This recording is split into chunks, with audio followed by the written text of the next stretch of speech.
BMC B ward में पिछले कई सालों से मूल संविदाओं के हालात बद से बदतर होते जा रहे हैं, जिसकी वजह से कांग्रेस का गढ़ माने जाने वाला बी वार्ड में जनता की नाराजगी दिखाई दे रही है। इसी नाराजगी का आज दिखा बहुत बड़ा असर। बी वार्ड में बिल्कुल बीचों बीच शिवसेना की 223 शाखा का उद्घाटन हुआ।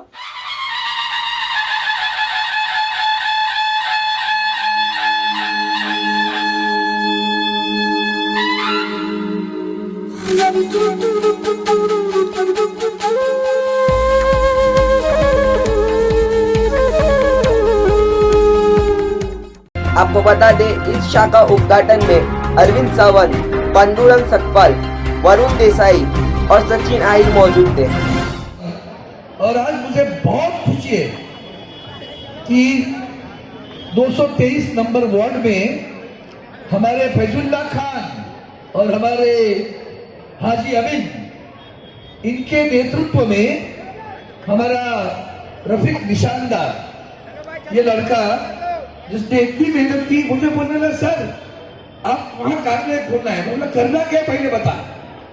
कार्यालय तो सभी खोलेंगे, लेकिन अच्छा हुआ कि उन्होंने कह दिया सर ये कार्यालय शिवसेना जैसे बाहर काम करती है, जनता की सेवा के लिए खोलना है।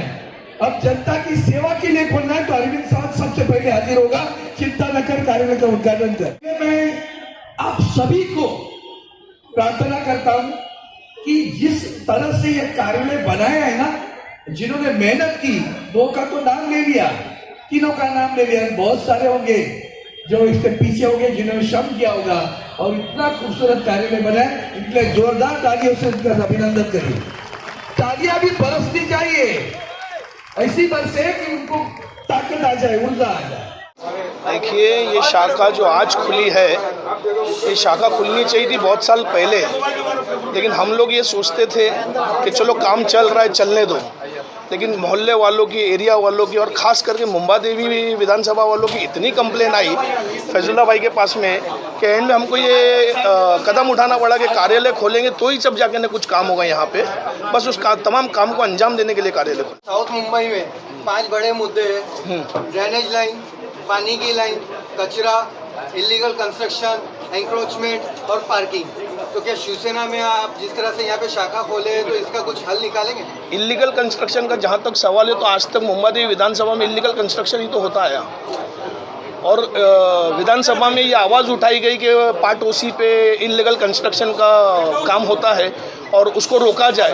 तो पहले क्यों उसको इजाद करने का काम किया और अब रोकने का काम क्यों कर रहे हैं? ये पहले से ही रोकना चाहिए था। और रही बात खास करके, मैं देख रहा हूँ कि ये मुसलमान एरिया में ही, मैं हिंदू मुसलमान की बात नहीं कर रहा हूँ, लेकिन खास करके जो जिम्मेदारान लोग हैं, ये उनकी लापरवाही की वजह से ये हो रहा है। यहाँ कचरा ज़्यादा दिखेगा, ड्रेनेज का प्रॉब्लम होगा। अभी 4 दिन या 5 दिन पहले की बात है, मीनारा मस्जिद से कंप्लेन आ रही है हमारे कार्यालय में। अब तक तो इजाद नहीं हुआ था, लेकिन अभी ओपनिंग हो गई इसकी। 4 दिन पहले मीनारा मस्जिद से लोगों की कंप्लेन आई कि हम नमाज़ पढ़ने जा रहे हैं, लेकिन बैतुल खाला इतना भरा हुआ है कि वहाँ पे हमको फारिग होने नहीं मिल रहा, तो नमाज कैसा पढ़े? तो ये तो यहाँ के जिम्मेदार लोगों का काम है ना कि ये सब चीज़ों को देखें। एजुकेशन के मुद्दे को लेकर आपकी आवाज़ उठाओ। बस बताया ना, मेरे भाषण में भी तो बोला कि एजुकेशन का मुद्दा जहाँ तक है, लोग आज 3 लाख 4 लाख फीस है, तो मेरे जैसे गरीब आदमी या तो आम पब्लिक जो बैठी थी, उनके जैसे बच्चे लोग कहाँ पढ़ने के लिए जाएंगे? अरविंद सावंत साहब के सामने सबसे बड़ा मुद्दा यही है कि एजुकेशन के लिए यहाँ कुछ स्कूलें खोली जाए, कुछ कॉलेजेस खोली जाए। बस जुड़ के काम करो और देखो काम कैसा होता है शिवसेना से। आज तक तो देखते आए कि लोगों ने काम कैसा किए। हमारे पास तो इंशाल्लाह काम के लिए ये जगह खुली और काम होके रहेगा यहाँ पे। जब से NRC NPR जब से आया है, महाराष्ट्र की पहली CM साहब है जो पहले आवाज़ उठाए थे कि भाई CA NRC NPR नहीं लगेगा, क्योंकि जो महाराष्ट्र में रहने वाला है वो मेरी फैमिली है। तो इसके लिए ये चीज़ जो है ना, आप बोल रहे हैं ना, तो तालमेल मिल गया, इसलिए तो यहाँ शिवसेना यहाँ पर आई है। सर, ये बीजेपी ने एक नारा लगाई थी पहले, सबका साथ सबका विकास। उस वक्त शिवसेना साथ में थी, आज शिवसेना आघाड़ी सरकार में है, तो शिवसेना अपने आप को किस तरह, मतलब किस स्टेज पे देखती है पब्लिक के नज़रिए से? अच्छा स्टेज है क्या? अच्छा, मुसलमान ही शिवसेना के अंदर जुड़ के आ रहे हैं, अच्छी बात है ना, जुड़ेंगे भी आगे मुसलमान। बीजेपी एक जो है ना, एक लड़ाने वाली, लोगों को लड़ाने वाली पार्टी है। शिवसेना वो पार्टी नहीं है। शिवसेना से मिल के काम किया। आज हमारे बहुत से मुसलमान शाखाएँ हैं, मुसलमान वहाँ शाखा प्रमुख बहुत आए थे, आज हमारे इसमें ओपनिंग में भी आए थे। बहुत अच्छे अच्छे मुसलमान लोग जो काम कर रहे हैं मुसलमान, और देखना आप आने वाले वक्तों में इंशाअल्लाह बहुत अच्छा काम होएगा।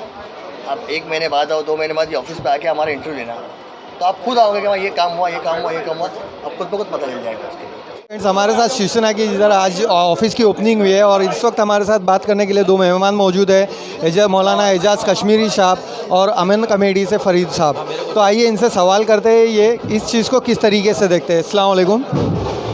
फरीद भाई, सबसे पहले मैं आपसे एक सवाल करना चाहूँगा, क्योंकि आप अमन कमेटी का इत्तेहाद के लिए कोशिश करते रहते हैं और हमेशा उस पर अमल भी करते हैं। तो ये शिवसेना का जिस तरह से इधर बी वार्ड में ऑफिस खुला है, तो इसको किस नज़रिए से देखेंगे? नहीं, मैंने कहा ना, ये हमारे लिए खुद बहुत खुश आइन कदम है। अच्छी बात है, बहुत अच्छी बात है कि मुसलमानों का जो गढ़ है उसमें गैर मुस्लिम भाई लोग और मुसलमान आपस में एक दूसरे के साथ में ऐसा मिल के जो अंदर जो नफरतें थी वो ख़त्म हो रही है। तो हमारे लिए सबसे अच्छी चीज़ है।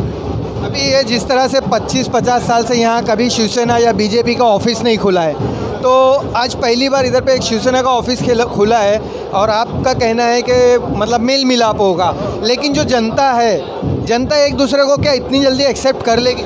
एक्सेप्ट कर शो किया। हमारी महाराष्ट्र की, खासकर बॉम्बे की जनता ने एक्सेप्ट किया है और एक साथ एक दूसरे के साथ मिलकर काम कर रहे हैं। शिवसेना मुसलमानों का, मुसलमान शिवसेना मिलकर काम कर रहा है और प्रैक्टिकल है। और शिवसेना हमारी लोकल पार्टी है, बाहर से नहीं आई।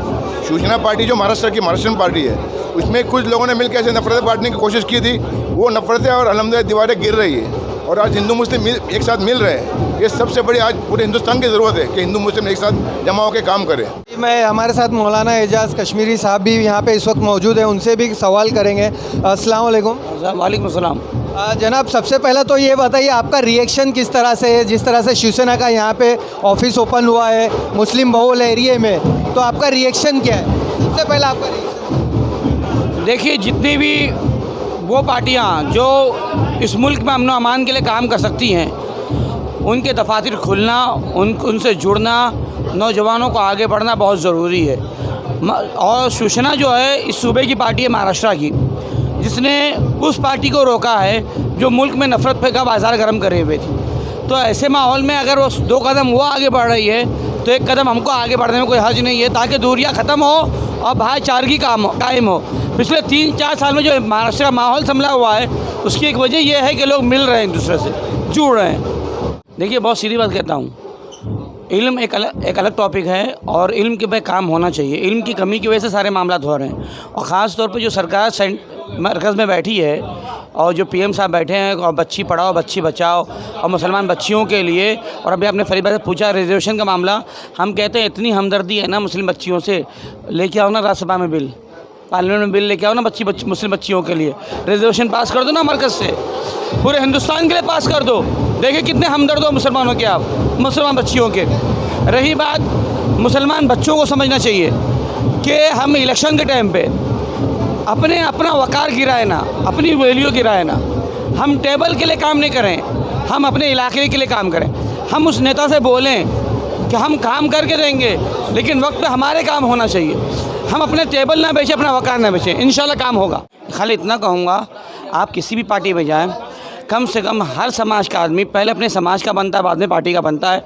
आप भी पहले अपने कौम, अपने मुल्क का बने, बाद में पार्टी का बने। तो ये थे हमारे साथ एजाज़ कश्मीरी साहब और फरीद साहब जो अमन कमेटी से थे।